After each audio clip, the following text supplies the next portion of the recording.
하나, 둘, 셋. 안녕하세요. 아파트 사이클 연구소 소장 이현철입니다. 3년 만에 무려 24억을 손해봤다. 24억이 사라졌다. 뭐냐? 제가 참 방송인들 이렇게 언급하고 이러는 거 되게 싫어하는데 얼마 전에 뉴스에 막 도배되듯이 굉장히 많이 나왔어요. 근데 방송인들, 연예인들, 유명한 사람들 얘기 나오면 다 벌었다 이 얘기만 나오는데 거의 유일하게 24억을 날렸다. 그래서 이게 좀 관심이 가잖아요. 맨날 뻔한 얘기들 막 이런 거 보는 게 지겨웠는데 새로운 일이 벌어지니까 궁금하더라고요. 이 기사 내용이나 그런 상황들을 보면서 우리 구독자들이 좀 공부할 만한 내용이 좀 있구나. 저는 이제 연예인들의 뭐 이런 뭐 패턴이나 뭐 그 돈 많은 사람들이 이런 거 손해본들 뭐 얼마 타격이 있겠느냐 뭐 이런 얘기들보다는 실제로 이런 내용을 가지고 공부할 내용이 뭐가 있는지 이런 것들을 한 번쯤 생각해보는 이런 거를 굉장히 좋아하고 저는 여러분들에게 이런 거를 좀 해주고 싶어요. 그래서 내용을 한번 보고 어떤 부분을 좀 공부하고 생각해봐야 되는지 그에 대해서 한번 얘기를 해볼까 합니다. 자, 내용을 일단 보면은 방송인 김나영 씨가 99억 원에 이걸 언제 샀냐? 저는 언제 샀냐가 되게 중요하거든요. 이렇게 쭉 언제 샀냐가 나오는지 봤더니 살짝 나오더라고요. 22년에 99억 원에 사들였던 강남 건물이에요. 우리의 어떻게 보면 부동산 투자하시는 분들의 최종적인 꿈? 강남의 꼬마 빌딩 정도 100억, 한 200억 정도 되는 이런 거 하나 가지고 있으면 사실 소원이 없겠다 라는 그런 우리가 소박한 꿈을 가지고 있는 분들에게 해당하는 물건인 99억 원. 딱 100억 원입니다. 100억 원짜리 강남 건물이 불과 3년 만에 74억 원대로 평가되었다는 얘기가 좀 화제가 되고 있습니다. 하락한 원인이 뭐냐 봤더니 이게 하필이면 일종 주거 지역에 있다는 거예요. 일종 주거 지역. 그래서 일종 주거 지역이어서 가치가 감가될 수밖에 없다라는 진단이 내려졌고 그 다음에 제가 좀 눈여겨본 거는 임대 수익의 변화 정도로 한번 봤어요. 봤더니 임대 수익의 변화는 크게 없는 걸로 기사 내용이나 이런 거에는 나왔습니다. 임대 수익이 생각보다는 꽤 많더라고요. 여기에 디저트 카페가 입점해 있고 임대 수익이 약 3억 5천 정도예요. 3억 5천 정도면 임대 수익이 적정하냐 많냐 적냐 꽤 많은 편입니다. 3억 5천 정도면 여기서 임대료가 다달이 약 3천만 원 정도 나온다는 거고 그렇게 보면 수익률로 따져보면 100억 원이에요. 100억 원 주고 샀어요. 100억 원의 임대 수익이 3억 5천이다. 그러면 계산하기도 쉬워요. 3.5%예요. 현금 기준으로. 현금 기준으로 3.5%면 사실 수익률이 꽤 높은 겁니다. 여기에 이제 대출을 만약에 받아서 수익률이 확 올라가죠. 물론 대출 이자가 3.5%보다 작아야 이제 올라가겠죠. 만약에 대출 이자가 3.5%보다 높다. 그러면은 오히려 이제 수익이 떨어져요. 그것만 이제 알고 계시면 되고 어쨌든 현금 기준으로 3.5%는 꽤 높은 편입니다. 보통 제가 알기로 강남 건물의 구분 상가가 아니고 건물의 현실 수익률은 보통 2%대예요. 그렇기 때문에 대부분은 임대 수익을 노리고 사는 것보다는 시세 차익을 노리고 건물을 사는 사람들이 꽤 많습니다. 그러니까 임대 수익은 그냥 유지용이고 나중에 시세 차익을 기대하면서 그리고 실제로 많은 연예인들 기사에서 대부분 차지하는 게 꼬마 빌딩 얘기예요. 그리고 대부분은 수익을 얻었다라는 기사가 적게는 몇억, 많게는 몇십억, 더 많게는 100억대 이런 식으로 시세 차익을 얻었다라는 기사 내용을 우리는 지겹도록 봐왔어요. 그죠? 자, 그래서 임대 수익의 변화도 사실 크게 없습니다. 그래서 보면은 자 여기서 이제 공부할 만한 내용이 나오는데 주 원인으로 꼽은 게 일종 주거 지역이어서 그렇다 그랬어요. 일종 주거 지역은 이 건물의 높이나 건폐율이나 이런 것들이 이종에 비해서 현저하게 낮아요. 그래서 건물 가치가 떨어질 수 있습니다. 이종 주거 지역에서 떨어질 수 있어요. 그래서 우리가 일종 주거 지역에서 그렇다 그럼 그렇구나 라고 했는데 할 거예요, 대부분은. 근데 자 여기서 여러분이 이제 공부해야 될 거는 핵심적인 걸 알아야 돼요. 핵심적. 그게 뭐냐? 자, 일종 주거 지역이어서 그렇다라고 한다면 어떤 상황이어야 되냐면 100억 원에 샀잖아요. 100억 원에 사서 지금 74억 원이 됐어요. 근데 그 주 원인이 일종 주거 지역이어서 그렇다. 그러면은 자, 여기서 여러분이 논리적으로 생각해 보면 100억 원으로 주고 살 때는 이종 주거 지역이었다가 이게 어떤 그 지역의 사정 변화에 의해서 이게 일종 주거 지역으로 변해서 74억으로 떨어졌다.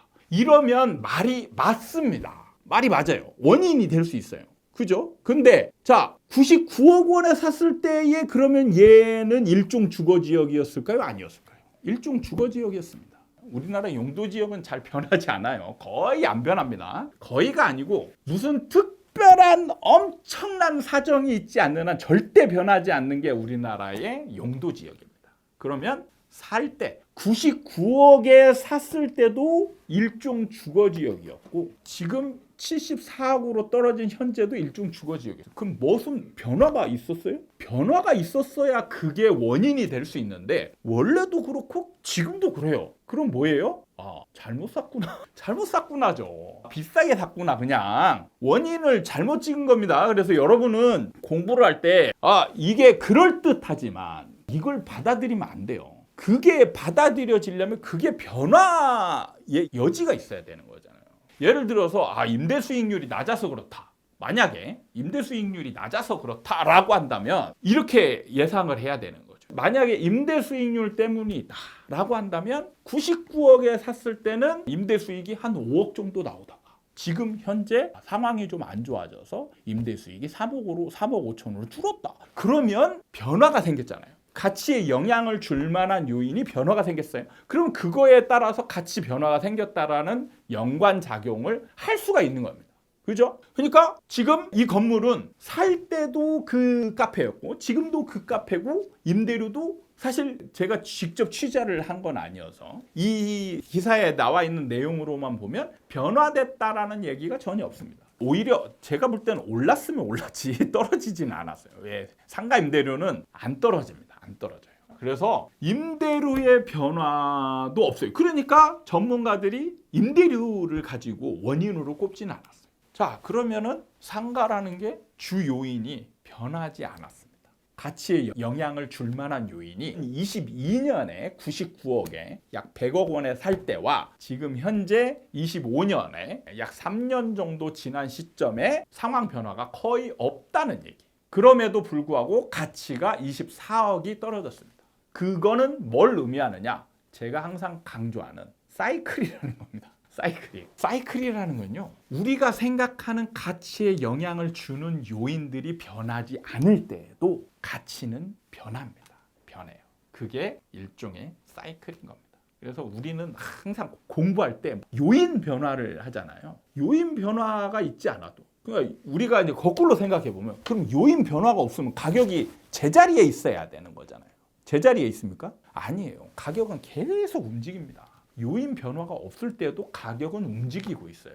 그냥 누가 예를 들어서 100억짜리가 있는데 요인 변화가 없는데 나는 저거 그냥 꼭 갖고 싶어. 꼭 갖고 싶어. 그래서 저걸 100억에 현 시세가 100억이니까 100억에 주세요라고 했더니 안 팔아. 아니 내가 왜 팔아? 갖고 있는 사람이 나 임대 수익도 좋고 지금 다 좋은데 뭐하러 내가 너한테 나 100억에 샀는데 너한테 왜 100억에 팔아? 그죠? 굳이 사겠다면 110억 내. 그러니까 사는 사람이 이것저것 계산해 보니까 임대 수익 100억 110억 주더라도 나쁘진 않네. 근데 나는 꼬마 빌딩이 내 소원이야. 그리고 나는 이게 너무 마음에 들어. 110억 줄게.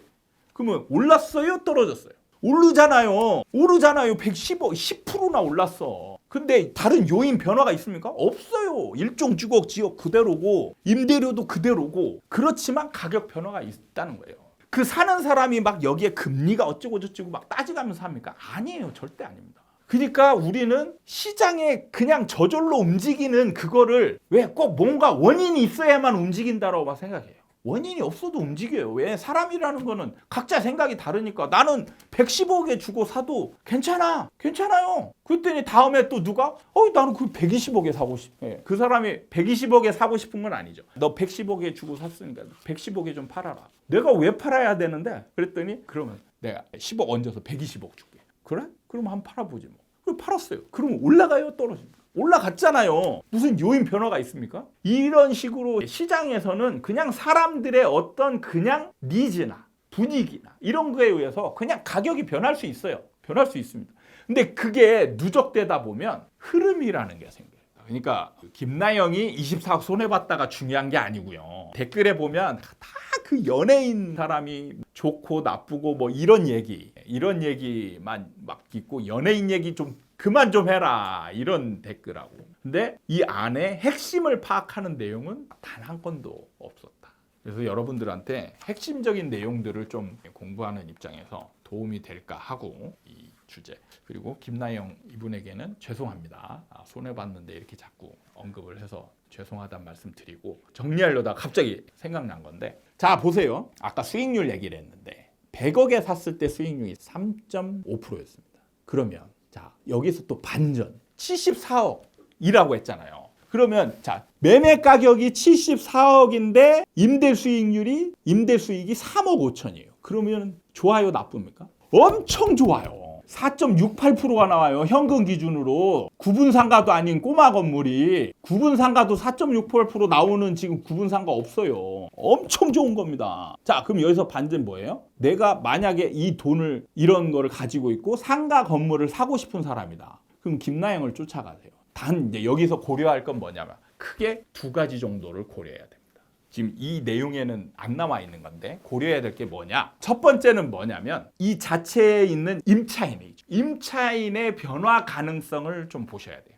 자, 이런 데서 만약에 임차인이 나간다. 그러면 이제 소위 말하는 망하는 상황이 벌어질 수 있죠. 근데 임차인을 판단할 때 야, 그걸 어떻게 내가 알아? 그런 거는요. 기본적으로 상가에 대한 생각을 조금만 해보면 고민 아주 어렵지 않게 할 수 있습니다. 임차인이 이 하나인데 이 임차인이 약 월 3천을 내고 있어요. 약 월 3천을 내고 있다는 얘기는 뭐냐면 매출이 그만큼 나온다는 얘기예요. 그래서 여러분이 3천만 원의 임차료를 낼 만큼 장사가 유지되고 있는지, 만약에 3천만 원을 내는 게 버거울 정도로 장사가 안 된다. 그러면 이제 접을 수는 있어요. 지금 3년 되고 있는데 이 임차인이 언제부터 해왔고 이런 것만 파악하면 되는 거예요. 그래서 매출이 대략적으로 어느 정도 나오는지, 3천만 원을 감당할 수 있을지. 버거워한다라면 언제든지 나갈 수 있지만 만약에 버거워할 정도가 아니다. 안 나갑니다. 안 나가요. 자, 두 번째는 뭐 해야 되냐? 이 자체에 있는 임차인만 보면 안 돼요. 그럼 뭘 봐야 되냐? 상권의 변화를 봐야 돼요. 상권의 변화는 더 중요합니다. 더 큰 일종의 강물 줄기에 해당하는 거예요. 상권이라는 게 한번 변하잖아요. 누구도 그걸 막을 수 없습니다. 막을 수 없어요. 기존에 잘 되던 상권이 있어요. 그 상권 안에 있는 임차인이라면 임대료 충분히 내고도 남을 만큼 장사가 잘 됩니다. 근데 상권이 죽어가고 있고 무너져가고 있잖아요. 그러면 언젠가는 이 임차인이 못 버틸 때가 온다는 얘기죠. 상권의 변화가 제일 중요합니다. 상권이 무너져가고 있는지 이걸 파악하는 게. 근데 그것도 생각보다 어렵지 않아요.